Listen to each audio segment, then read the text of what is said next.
Hey everybody, welcome to the Hamakua Homestead. My name is Tiffany. Today's adventure, we are going to be making sauerkraut.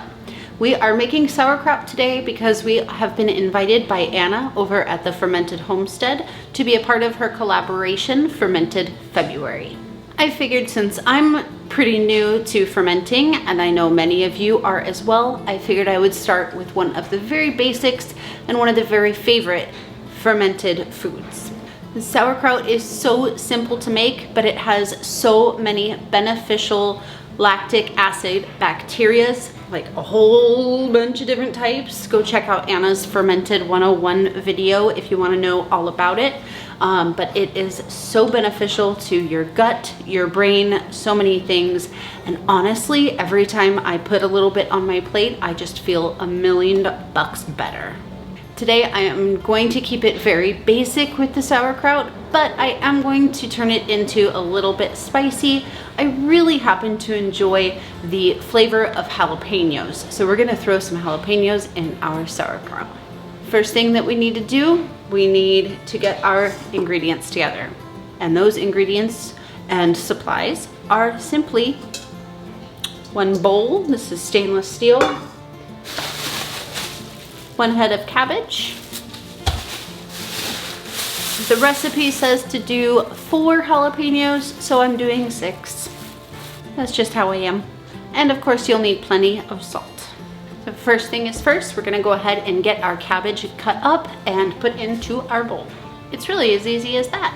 The first thing we wanna do is take out our core, and we want to take off the couple outer layers of our cabbage.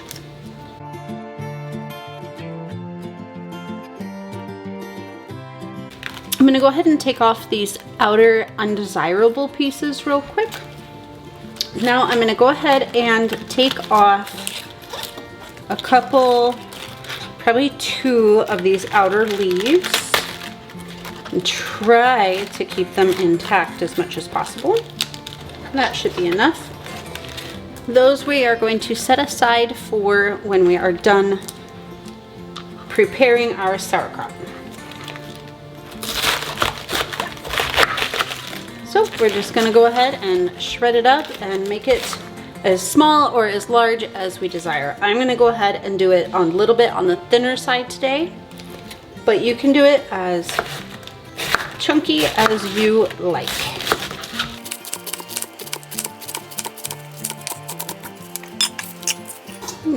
Now that we have our cabbage all cut up, we're just gonna go ahead and break it into individual pieces just by hand. And you don't have to do it perfectly. It doesn't have to be exactly. Okay, that looks about good for now. So now we're gonna go ahead and weigh this, and we are going to determine how much salt we need based on the weight of the cabbage. Okay, so we have weighed our cabbage and we have 1,128 grams of cabbage, which when you divide that by 2%, it is 22.5 grams of salt. It doesn't look like that much. I thought it would be more, but that's what it is. So we're just gonna go ahead and sprinkle our salt on our cabbage. And the next thing we're gonna do with clean hands, of course, is go ahead and mix it up. And we're going to mash it at the same time. You can mash this as little or as much as you want. I believe that the more you smash it, the softer your sauerkraut is going to be. So it's just a matter of personal preference. If you really like yours to be very, very crispy, you're not gonna do this process for very long. But if you like it to be kind of squishy when you're done with your product, you're gonna wanna do it for longer. You can go to the store and buy all kinds of fancy sauerkraut tools. You can buy a kraut pounder is what it's called, which is basically a wood club that you can use to just kind of pound it down. You could use whatever you want, but I find that just using your hands like I'm doing works perfectly fine. We're gonna keep doing this until there's plenty of liquid dripping out when we squeeze it. That salt is pulling the moisture out of the cabbage, and it's going to create its own brine that it's going to sit in. And I'll bring you back and show you what that looks like once we're done. Should take 5 minutes or so. You could do it longer or you could do it less. Alright, so I'm gonna call it good right there. I have what I feel like is a good texture, a good consistency, and also a lot of liquid coming out. So I'm gonna call that good for now, and I'm gonna go ahead and get our jalapenos chopped up and put them in here as well.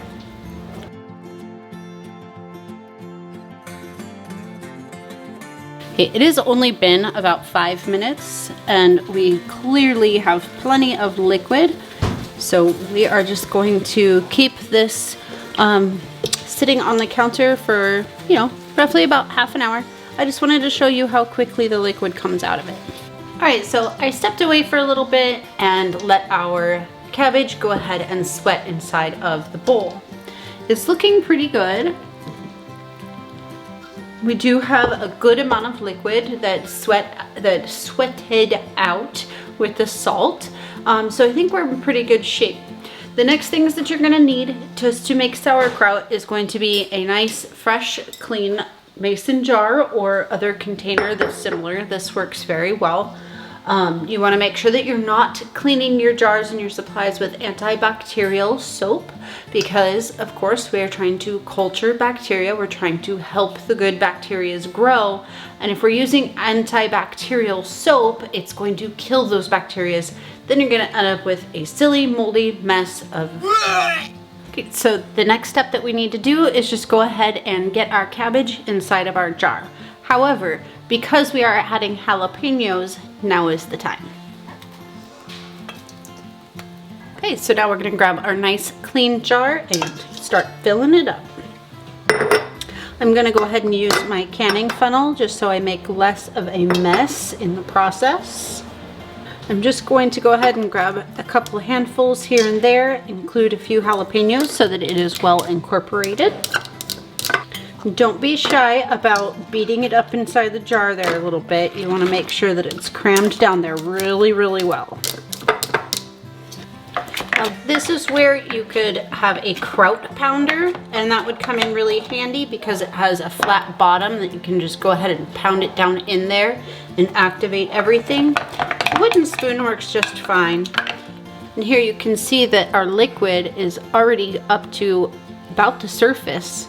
So we're just gonna keep going, keep layering it in there until it is at about 1 inch headspace, maybe even a little bit less than that. So we have room for our other stuff we need to put in there. We have a lot of good brine in here, it's perfect. Then we'll go ahead and use this in a pint jar. There's plenty to make another pint of our sauerkraut. And it looks beautiful with our jalapenos sticking out. It's gorgeous. So the next thing that we need to do is ensure that all of our solids stay under our brine. The way that we're gonna do that is with these leaves that we held back before. We're gonna go ahead and tuck them in as well as possible on top to keep all those solids down. I'm gonna do one more.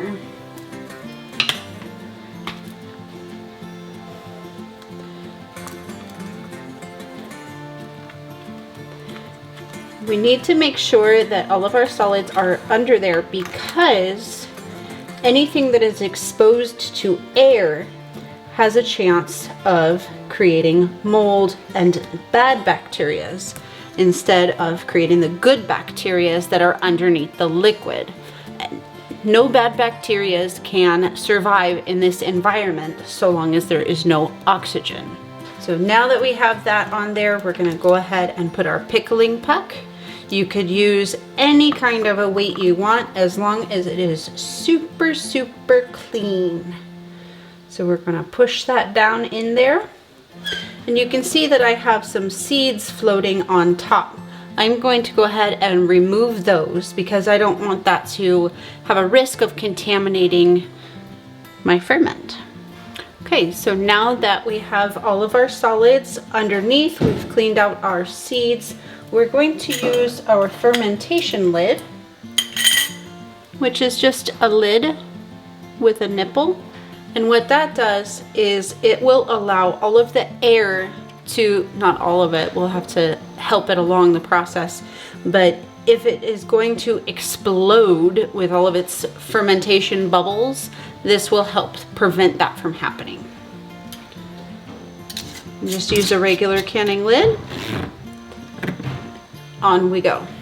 And that's really all there is to it for right now. We're going to go ahead and let this sit on the counter in a semi-warm, not too warm, not too cold environment. That's a very vague description I just gave you. Sorry. But here in Hawaii, I can just leave it here sitting on the countertop and it will work perfectly fine. So we're gonna leave it sit for at least a week, and then we will go ahead and give it a taste test. While you are making your sauerkraut, after this process, you're going to want to keep an eye on it for sure. You wanna make sure that the air bubbles and all of the gases can escape out of the jar. If you do not, you run the risk of having an explosion. And we don't want that to happen. So we're gonna go ahead, check on it every single day. That's something with ferments. You wanna make sure that you leave them in a spot where you're going to think about the fact that you need to check on them each day. So we're going to go ahead and check on it each day. And what that means is we're going to look at the liquid, make sure it still looks good, make sure there's no signs of mold happening, make sure that there's nothing that seems a little funny. You never want anything a little funny when you're fermenting. So, and also you might get some seepage coming out of the top that is completely natural. And we're gonna go ahead and set this on a saucer to catch any liquid so that it doesn't make a big old mess on the counter. I'm gonna go ahead and bring you guys back in a few days and show you what it looks like. Okay, you guys, it has been 1 week since we started our sauerkraut ferment, and now we're gonna go ahead and check on it. We did have our pickling pipe on top. It has bubbled, it has done things, it has even gone concave a little bit. So I'm excited to open it up and see what it looks like. Pop the top off, and you always wanna make sure that you're using all very clean utensils, because you don't want to contaminate the bacterias that could be inside, including your hands. Okay, so first sign is you'll notice how this is kind of cloudy and white. That is normal for a ferment that is called calm yeast. So we're gonna go ahead and dig our big pieces aside and find some of our sauerkraut down here. It's still very crunchy. There's a little bit of a tang to it. Actually, quite a lot of a tang. I'm trying to figure out if I want to go ahead and pull it and put it in the fridge now or let it ferment a little longer. I'm gonna get a fresh fork and try another bite. It tastes really good. It does have the sauerkraut tang to it, and that's part of what we're looking for. I feel like my brain and my guts are that much more healthy just for eating those 2 bites. That feels amazing. Whew. I'm gonna go ahead and give it a couple more days, and I'll bring you back and show you what it looks like, because I think I'm looking for that intense fermented flavor is what I want particularly. It's pretty close. I'll see you back here in a few days. Okay, so I just wanted to bring you back real quick and show you something. I don't know what to make of this. If you'll remember, I had a little bit too much cabbage for the 1 quart jar when we jarred this up last week. So I put the extra into the pint jar. Inside the pint jar, I put a baggie full of water just to help weigh down the contents. It's dry. All the liquid came out. I do not know why. If you know why, let me know. I don't necessarily think that I feel comfortable consuming this. There's no liquid in here. None. You win some, you lose some. Okay, so I know I said that I would bring you guys back in a few days, but it has actually been a whole nother week. So our sauerkraut has been fermenting for a full 2 weeks. It is looking very nice. I'm very excited to open it up and see what it looks like. So let's go ahead and give this a taste test. The water is a little bit cloudy, which is perfectly fine. I have clean hands. I'm just gonna get our pickling puck out of here. We still have that calm yeast on our pickling puck. Oop, got a jalapeno on there too. Bon appetit.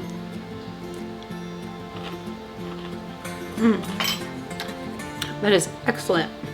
It's not spicy so much from the jalapenos, maybe a little teeny bit, but it is nice and sour. I really like the texture of it. It's still crunchy, but it's definitely not too crunchy, definitely nowhere near mushy. That flavor is amazing, I love it. Clean fork, I'm gonna try one more bite. You don't wanna double dip when you're dealing with ferments because of the bacterias, yeah? It's delicious, I absolutely love it. I'm gonna go ahead and pull this one. I think it is done. I'm very happy with the results. I'm excited, no mold, no issues happening. You can see that there's still plenty of liquid in there. We'll make sure to cover it back up with that leaf. Although I don't think it's necessary, but we're going to just in case. I'll probably end up actually just eating it. That's really all there is to making sauerkraut. I certainly hope that this encourages you guys to go ahead and give it a try. It is super easy, super yummy, and also very health beneficial. Don't forget to go hit up all of the other wonderful collaborators that are part of Fermented February, because every time that you comment on any one of the Fermented February videos, that is an entry to win one of the prizes. Anna is going to be going and giving away awesome prizes every Monday, 7 o'clock Central Time. Central Time? Missouri time.